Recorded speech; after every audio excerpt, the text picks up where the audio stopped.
आंवला नवमी को अक्षय नवमी भी कहा जाता है। इस तिथि पर पूजा अर्चना करने से भगवान विष्णु की कृपा प्राप्त होती है और इससे सभी पाप और कष्ट नष्ट हो जाते हैं। कार्तिक माह के शुक्ल पक्ष की नवमी तिथि को आंवला नवमी का व्रत रखा जाता है। इसे अक्षय नवमी भी कहते हैं।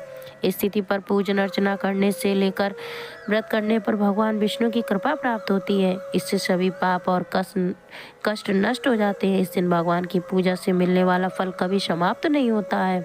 इस बार आंवला नवमी 21 नवंबर को मनाई जाएगी। इस दिन सुबह उठकर स्नान करने के बाद भगवान की पूजा अर्चना के बाद व्रत करें। आइए जानते हैं आंवला नवमी का पूजा व्रत शुभ मुहूर्त से लेकर इसका महत्व और फल। आंवला नवमी को ही अक्षय नवमी कहा जाता है। यह कार्तिक माह के शुक्ल पक्ष की नवमी तिथि को मनाई जाती है। इस बार यह तिथि 21 नवंबर 2023 को आ रही है। पंचांग के अनुसार आंवला नवमी तिथि 21 नवंबर 2023 दिन मंगलवार सुबह 3:16 पर शुरू होगी और इसका समापन अगले दिन 22 नवंबर दिन बुधवार को रात 1:09 पर होगा। आइए जानते हैं आंवला नवमी की पूजा और व्रत कैसे करें। आंवला नवमी की पूजा और व्रत के लिए इस दिन सुबह उठकर स्नान करें। इसके बाद आंवले के पेड़ के नीचे पूर्व की दिशा की तरफ मुंह करके भगवान विष्णु का पूजन करें। इसके साथ ही पेड़ की जड़ में दूध अर्पित करें। पेड़ के चारों तरफ सूत लपेटकर कपूर या फिर देसी घी की बाती जलाकर पूजा करें। इसके बाद भगवान की आरती के साथ ही पेड़ की 108 बार परिक्रमा करें।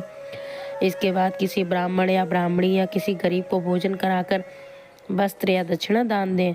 इसके साथ भोजन में आंवला जरूर शामिल करें। साथ ही आंवला दान करें। इससे भगवान विष्णु प्रसन्न होते हैं, साथ ही मनोकामनाओं को पूर्ण करते हैं।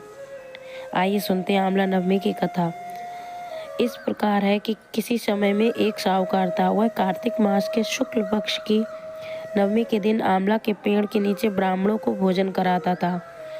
इस दिन सोने का दान करता था, लेकिन उसके बच्चों को यह सब देखकर अच्छा नहीं लगता था। वह इसके खिलाफ थे।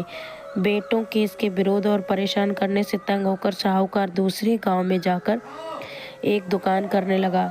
दुकान के आगे आंवले का पेड़ लगाया और उसे सींचकर बड़ा करने लगा। इसी के प्रभाव से उसकी दुकान खूब चलने लगी। वहीं बेटों का कारोबार धीरे धीरे करके बंद हो गया। वह सब अपने पिता के पास पहुंचे और क्षमा मांगी, तो पिता ने उन्हें क्षमा कर आंवले के वृक्ष की पूजा करने को कहा। उनका काम धंधा पहले की तरीके चलने लगा। भक्तों, अगर आपको आंवला नवमी से संबंधित जानकारी अच्छी लगी हो तो वीडियो को लाइक, शेयर और सब्सक्राइब करना बिल्कुल ना भूलें और कमेंट्स बॉक्स में जय श्री राम जरूर लिखें।